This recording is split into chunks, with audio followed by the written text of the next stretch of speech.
Welcome back to World War News. This week 1.93 came out, so be sure to hit the subscribe button. And I kind of already covered everything that was going to come in it, except for one thing, a British vessel, the HMS Hawkins. It's a heavy cruiser, however its main guns are actually smaller than some of the Russian light cruisers, only carrying 7 170mm main cannons, each in their own individual turrets, and 2 of them are split up by the superstructure, so you really only have 6 at a time. Although an advantage it does have over the Kavkaz and Kirov has much better armor than those 2 vessels. Well, I thought it was kind of funny this patch actually is on the changelog. There wasn't a whole lot of things listed. Makes you wonder if this patch was even really just a patch or just them adding more vehicles to the game. Oh, some of the things that they did add to the game was a nerf to NATO 120mm HEAT-FS. To be more precise about that, the OCC 120 G1 lost from 600mm penetration to 480 now. The OECC 120 F1 had the same result. The DM12A1 went from 650mm of penetration to 840. Same with DM12 and M830. Now on the changelog, Gaijin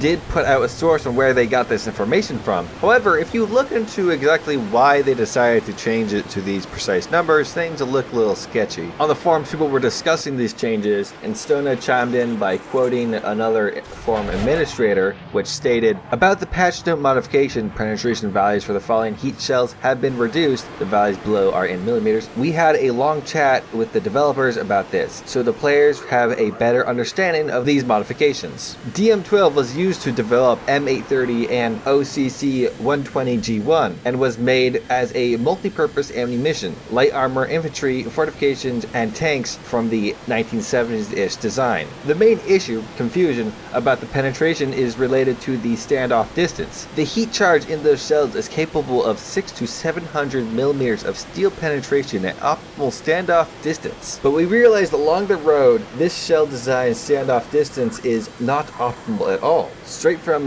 data on Soviet and NATO armor anti-armor weapon systems by the Armor and Anti-Armor Subcommittee of the Armored Warfare Research Sterling Committee. Document using Real Armament and Research Development Establishment as a source. So we decided to finally bite the bullet and fix it. For players less familiar with heat charges, shape charges need a detonator at a specific distance for a target armor in order to achieve optimal penetration. Too close or too far and jet won't be able to focus properly. The distance depends on the charge diameter, design, and it can be suboptimal in some situations, usually ammunition size limitations. We are aware this might cause some complaint from players, but unfortunately this seems accurate. So where's the sketchy bit of this? It seems all pretty solid. They even named the source. Not the second one though. Here's what's sketchy about this. You see, they are putting this to such a high standard, yet many other vehicles, including ones like the IT-1 for example, do not fulfill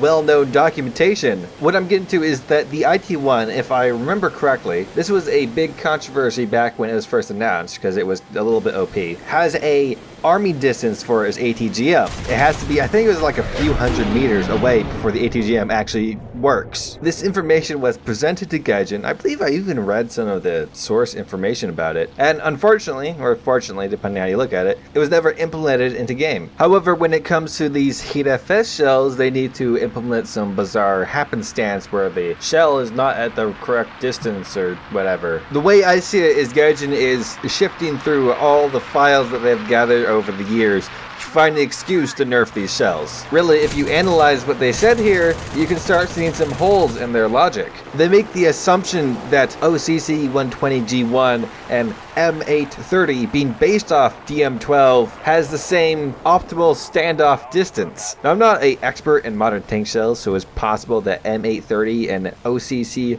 120 G1 is exactly the same as DM12, but I have my doubts that they were. And Gaijin isn't reinforcing the belief that they are indeed the same, as it never directly states that. In fact, it never even states if the source ever talks about one of these individual shells. Is it just talking about general multi-purpose HEAT-FS? I'm gonna have to read the damn thing myself to figure out if they're making this stuff up or not. Now, I wouldn't be so aggressive about this change if it didn't heavily change the stock shell of many NATO top-tier tanks. And it affects them in an extreme way to the point where there are many parts of Russian and Chinese tanks that you used to be able to penetrate that you can no longer. And if you feel like putting on your tinfoil hat, well, the new ZTZ-96, its armor is quite lackluster. However, with this nerf, NATO HEAT-FS no longer can penetrate its frontal turrets nearly as easy. Besides this, there wasn't a whole lot of other changes in the changelog that I really care too much about. There were a few other things changed that didn't get talked about, one of which was the Fireflash missiles are now in game, but unless I'm blind, cannot see them in the patch notes. Apparently, according to this one random Reddit video, they function like mouse-guided ATGMs, but for planes. Now, beyond that, I can't really say much because I don't have them unlocked, nor do I even have the plane that they go on unlocked. But hey, if you have them, tell me how they are. I'll actually think about new content before I get into some stuff that's in the files. The ZTZ-96, a bit of an odd tank, may not actually be the ZTZ-96. Now, apparently, according to some people, the armor of the ZTZ-96 in-game is incorrect. It's around 350 and it should be somewhere around 400. However, looking on it a bit further, it seems that the ZTZ-96 and the ZTZ-88C are very similar, but not the same tank.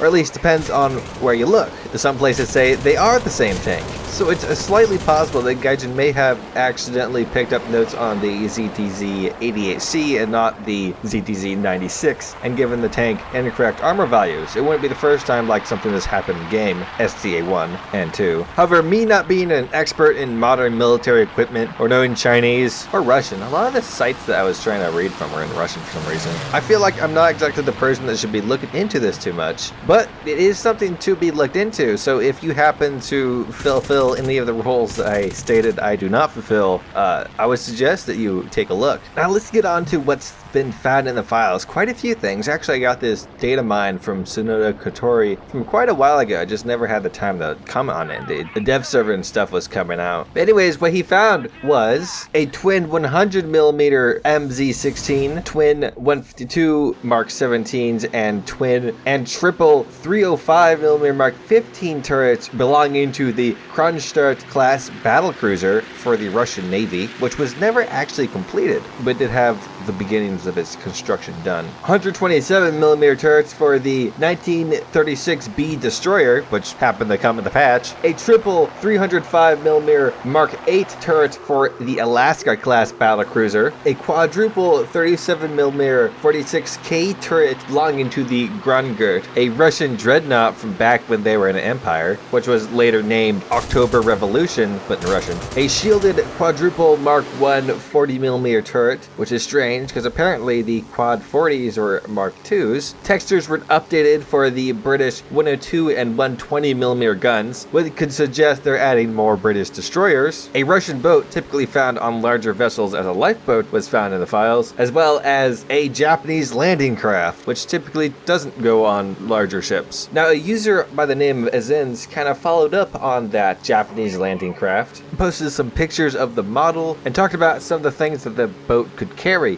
which includes some pretty heavy ordnance, talking everything from heavy machine guns to torpedoes and 150mm howitzers. One was even equipped with a 20cm rocket cannon. However, I feel that the one in the files is going to be used for ship enduring confrontation, probably to protect your naval base from invading infantry. However, it is also entirely possible that we'll see one in the naval tech tree armed with maybe some machine guns, or even apparently they could have a tank fire its main cannon while being stowed, which would be hilarious to see. What was also found in the files, according to ShadowRangerCZ, is the turret texture for the Scharnhorst turret. That's a bit strange. I got a slight feeling that we're gonna see some much larger ships quite soon. Now, my mod CT Center had been quite busy digging in the data mine, and he's found a suspicious amount of finished planes, a bunch of H-75s, and a P-3 BIS, which makes me think perhaps the Swedish tree is actually going to be the Nordic tree, which gives me a bit of hope that maybe, just maybe, we'll see the Norwegian M24 with the 90mm cannon. CT also found a Chinese P-36 and a German skinned F-86K. And as some closing statements, shipments. We can expect to find some Swedish premiums available for GE, as apparently the tree will be available at 1.95. And there will be no trophy box for this patch, because 1.93 isn't really a patch. Let's just be honest, guys. Gaijin just put this out so they could sell a helicopter. Right before I close this video, I first want to thank my YouTube members, Adia Nohai, Sukabliet, Mighty Peppers, Pointless Gunsing, Perk You Up, and Waffly Joker 6. If you'd like to join them, it's $5 a month. By pressing the join button down below, you'll get some early uploads of videos and a unique Discord role. If you've enjoyed this video, be sure to hit the like button. If you didn't like the video, do not hit the like button. If you want to see more, make War Thunder Weekly News videos every Sunday, make brand reviews throughout the week, and I like to stream on Saturdays. I also like to stream on Fridays on twitch.tv, so be sure to hit me up there and hit that bell icon to be notified anytime I upload anything. Thank you very much for watching, and I hope you enjoyed the video. In the terms of bonus news, recently I had successfully logged in for 2 years consecutively into War Thunder. And you want to know what fantastic prize you get for being dedicated to the game for 2 straight years? I guarantee you it's magical. It's amazing. It's the decal you get for logging for 1 year, but with some extra stars. Thanks, Gaijin.